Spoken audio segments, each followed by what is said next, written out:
کیا قربانی کی کھال مسجد میں دے سکتے ہیں اور مسجد کی تعمیر میں خرچ ہو سکتی ہے یا نہیں؟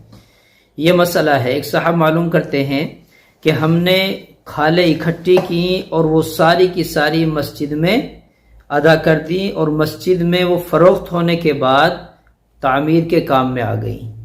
تو مسئلہ کیا ہے؟ شرعی اعتبار سے یہ جائز ہے یا ناجائز ہے؟ وہ ادا ہو سکتی ہے یا نہیں؟ دیکھیے مسئلہ سمجھیے غور و فکر کے ساتھ کہ جو کھال قربانی کی ہے، آپ نے اس کھال کو اگر بیچنا ہے تو اس کو بیچنے کے بعد جو اس کی رقم آتی ہے وہ صدقہ کرنا ضروری ہوتا ہے۔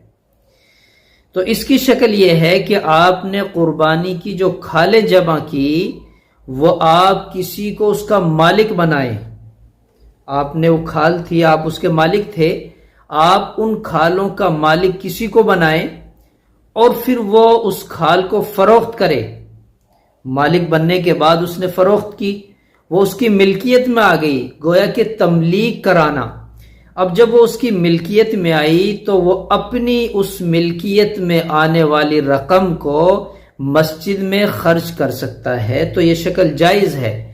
اگر آپ براہ راست مسجد کے لیے کھال اکٹھی کریں گے، چمڑا اکٹھا کریں گے اور پھر اس کو فروخت کرنے کے بعد مسجد میں رقم لگائیں گے تو وہ شرعاً ناجائز ہے، وہ رقم ادا نہیں ہوگی۔ اس طرح کا جرم قربانی اکٹھا کرنا جائز نہیں ہے۔